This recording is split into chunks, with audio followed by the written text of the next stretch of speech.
স্বামীর ভালোবাসা কোন আমলে বাড়তে পারে? That's a very important question. অনেক নারীরা আমাদেরকে সেম প্রশ্ন এগেন অ্যান্ড এগেন করে যে স্বামীর ভালোবাসা বাড়ানোর জন্য কোনো উপায় ইসলামে আছে কিনা। আজকে এমন কিছু টিপস এবং আমল বলে দিব যেই স্বামী তার স্ত্রীকে একদমই ভালোবাসে না, আর স্ত্রী যদি এই আমলগুলো তার লাইফে অ্যাপ্লাই করতে পারে, আমি গ্যারান্টি দিয়ে বলতে পারবো ইনশাআল্লাহ তার স্বামী তাকে কলিজা দিয়ে ভালোবাসবে। বলেন ইনশাআল্লাহ। তবে এই আমলগুলো পরিপূর্ণ সিনসিয়ারিটির সাথে, ইখলাসের সাথে একমাত্র আল্লাহকে খুশি করার জন্য করতে হবে। আল্লাহ প্রত্যেকটা মা বোনকে যেন যে আমলগুলো আমি বলবো আজকে পরিপূর্ণ আমল করার তৌফিক দান করে। পড়েন সবাই আমিন। নাম্বার 1, যদি আপনি চান আপনার স্বামী আপনাকে মন থেকে ভালোবাসবে এবং খুব বেশি ভালোবাসবে, মাথায় রাখবেন স্বামীর আনুগত্যশীল হওয়া হচ্ছে আপনার জীবনে সবচেয়ে বড় আমল।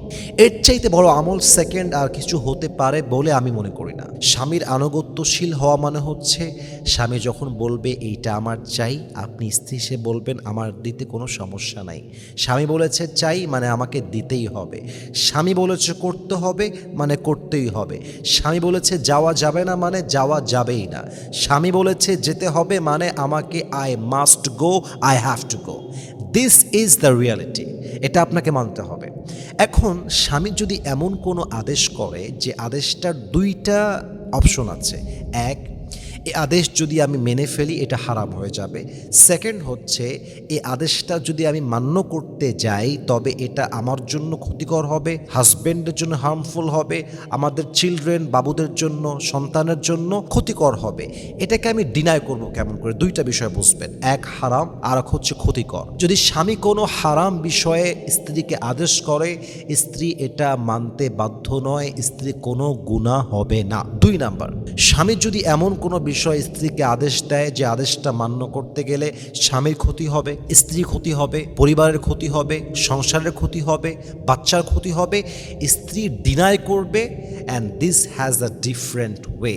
একটু ভিন্নভাবে ডিনাই করতে হবে। ডিনাই করবেন কেমনে? অস্বীকার করবেন কেমন করে? আচ্ছা জান, আমার মনে হয় কি জানো, এটা করলে মনে হয় এই ক্ষতিটা হয়ে যাবে, তোমার ক্ষতি হবে, তোমার লস হবে, আমাদের এই ক্ষতি হবে, সংসারের ক্ষতি হবে, বাচ্চার ক্ষতি হবে। একটু বোঝান তাকে, সুন্দর করে বোঝান। পুরুষ মানুষ এতটাও বোকা নয় যে সে বুঝবে না। অনেক সময় পুরুষ কোনো একটা আদেশ জেদের বসে দেয়, জেদ, আমি বলেছি করতে হবে।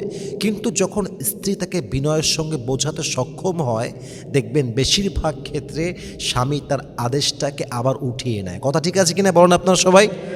বুঝিয়ে বলতে হবে যে জান এটা করলে ক্ষতি হবে, একটু প্লিজ ট্রাই টু আন্ডারস্ট্যান্ড, একটু বোঝার ট্রাই করো, একটু ভেবে দেখো, আমার করতে কোনো আপত্তি নেই। তুমি বললে তো আমি যে কোনো কাজ করব, তুমি বললে তো আমি জীবনটাও দিয়ে দিব, কিন্তু এটা করলে তোমারই ক্ষতি হবে, আমাদের ক্ষতি হবে, সংসারে ক্ষতি হবে। যে কোনোভাবে বোঝাবেন, বারবার বোঝাবেন, কিন্তু বিনয়ের সাথে, ভালোবেসে। ব্যাপারটা এরকম না যে আপনি আদেশটা মান্য করতে চান না। ব্যাপারটা হচ্ছে এরকম, আদেশটা যদি আমি মানি, আমার মানতে কোনো সমস্যা নেই, আমার তো করতে কোনো সমস্যা নেই, বাট আমি করলে তোমারই ক্ষতি হবে, আমাদের বাচ্চার ক্ষতি হবে, আমার ক্ষতি হবে, সংসারের ক্ষতি হবে। তুমি কি চাও এটা আমি করি? তখন দেখবেন একজন জ্ঞানী স্বামী, যার ভেতরে ন্যূনতম মানবতাবোধ আছে, ন্যূনতম হুশ আছে, জ্ঞান আছে, সে আপনাকে ফোর্স করতে পারবে না। অতএব 1 নাম্বার কাজ, স্বামীর প্রতি পরিপূর্ণ আনুগত্যশীল হবেন। আল্লাহ রসুল সাল্লাল্লাহু আলাইহি ওয়াসাল্লাম বলেছেন, যদি আল্লাহ ছাড়া কারো সামনে সেজদা দেওয়া জায়েজ থাকতো, আমি প্রত্যেকটা নারীকে বলতাম তোমরা তোমাদের স্বামীর সামনে সেজদা দাও। সুবহানাল্লাহ পড়েন সবাই আপনারা। কতটা গুরুত্বপূর্ণ চ্যাপ্টার আপনার স্বামী আপনার লাইফে। Could you imagine that? আপনি কল্পনা করতে পারেন? অতএব প্রথম আমলটা হচ্ছে স্বামীর প্রতি আনুগত্যশীল হওয়া। 2 নাম্বার, যদি আপনি চান স্বামীর প্রতি আপনার ভালোবাসা থাকবে, আপনার স্বামীর আপনার প্রতি ভালোবাসা থাকবে, this is very important for you যে আপনাকে আপনার স্বামীকে পরিপূর্ণ রেসপেক্ট করতে হবে, কলিজা দিয়ে, মন দিয়ে সম্মান করতে হবে। সম্মানের বিভিন্ন ডেফিনেশন থাকতে পারে। প্রথমটা আমি আগেই বলে দিয়েছি, সম্মানের প্রথম ডেফিনেশন হচ্ছে তার কথাকে অ্যাকসেপ্ট করে মান্য করা, তার কথা অনুযায়ী চলা। সম্মানের সেকেন্ড ডেফিনেশন হচ্ছে স্বামীর সাথে কথা বলার সময় নিজের জিহ্বা তথা জবানকে কন্ট্রোল করে কথা বলা, এমন কোনো শব্দ চয়ন না করা যে শব্দের মাধ্যমে স্বামীর ডিসরেসপেক্ট হয়। কিন্তু সত্য কথা বলছি, আমি কথা বলতে চাইনি বাট বলতে বাধ্য হচ্ছি, আজকালকার মেয়েদের ভিতরে, নারীর ভিতরে স্বামীর প্রতি সেই সম্মানটা নেই যেটা আসলে থাকা উচিত।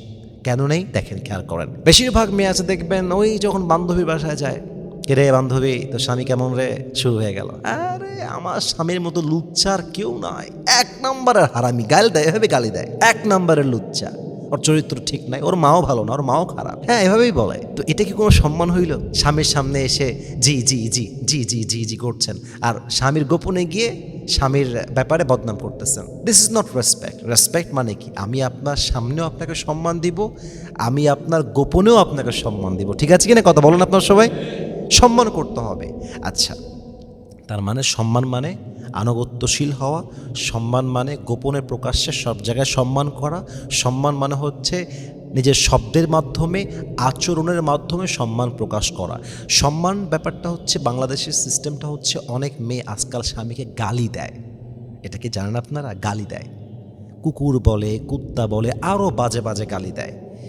ইভেন আমার মনে হয় স্বামী স্ত্রীর চ্যাটিং চেক করলে দেখা যাবে স্বামীর চাইতে বউ তার স্বামীকে বেশি গালি দেয় বেশিরভাগ জায়গাতে।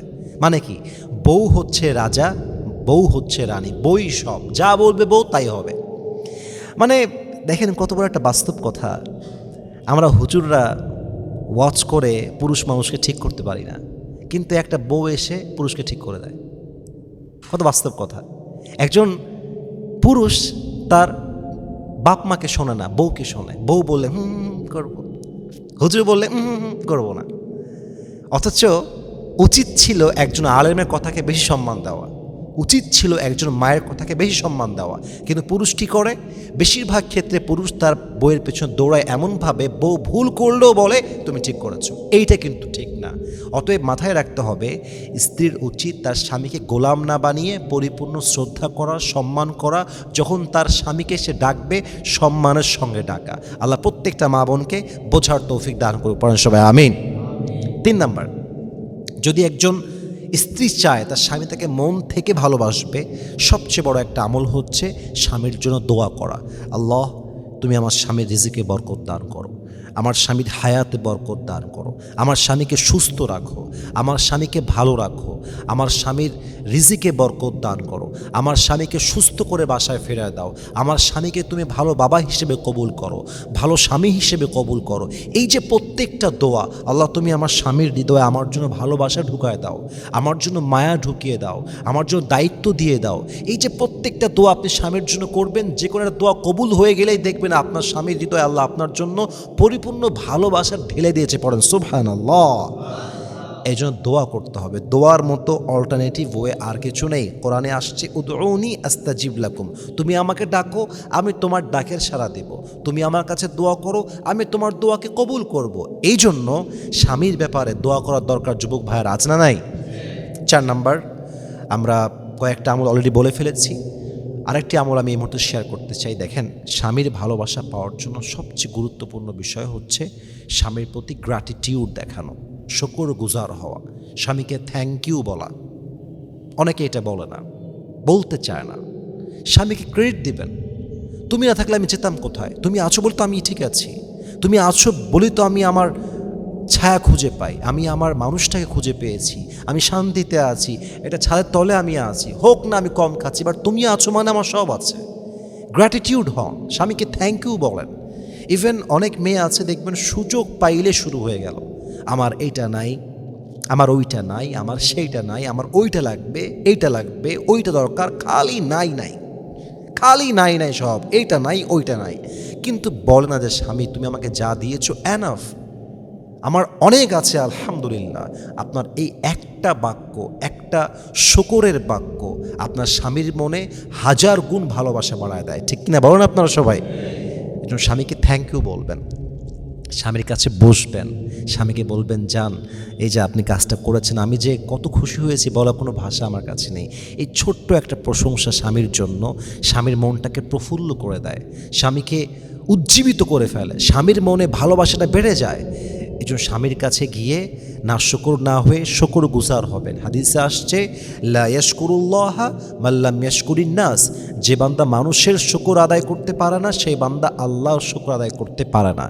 এই জন্য স্বামীর সামনে শুকরিয়া আদায় করবেন, স্বামীর সঙ্গে ভালো ব্যবহার করবেন, স্বামীর প্রতি আনুগত্যশীল হবেন, স্বামীর সামনে নিজেকে প্রত্যেক দিন দৈনন্দিন জীবনে বিউটিফুলি রিপ্রেজেন্ট করবেন, সেজেগুজে রিপ্রেজেন্ট করবেন, শাড়ি পরবেন, চুড়ি পরবেন। আপনি যদি স্বামীর জন্য একটা লিপস্টিক ইউজ করেন স্বামীকে ইমপ্রেস করার জন্য, এই লিপস্টিক ইউজ করার জন্য আল্লাহ আপনার আমলনামায় সাদাকার সওয়াব লিখে দিবে। সুবহানাল্লাহ পড়েন আপনারা সবাই। শাড়ি পরবেন, সাদাকার সওয়াব, সাজবেন, সাদাকার সওয়াব হবে। আপনি স্বামীর জন্য যেই কাজ করবেন প্রত্যেকটা কাজে কাজে আল্লাহ আপনার আমলনামায় সাদাকার সওয়াব লিখে দিবে। সুবহানাল্লাহ পড়েন সবাই। এর জন্য প্রত্যেকটা ওয়াইফের উচিত স্বামীকে সম্মান করা, স্বামীর জন্য নিজেকে সুন্দরভাবে সাজানো, স্বামীর প্রতি শ্রদ্ধাশীল হওয়া, রেসপেক্ট করা, গ্র্যাটিটিউড দেখানো, শুকরগুজার হওয়া, স্বামীর প্রত্যেকটা আদেশকে মান্য করা। যদি এই আমলগুলো প্রত্যেকটা নারী করতে পারে, যদি সে বিশ্বস্ত হতে পারে, লাভিং হতে পারে, কেয়ারিং হতে পারে, রেসপেক্টেড হতে পারে, স্বামীকে সম্মান করতে পারে, কলিজা দিয়ে ভালোবাসতে পারে, আশা রাখা যায় প্রত্যেকটা নারীকে তার স্বামী কলিজা দিয়ে মন দিয়ে ভালোবাসবে। আল্লাহ প্রত্যেকটা মা বোনকে বোঝার তৌফিক দান করুক, পড়েন সবাই আমিন।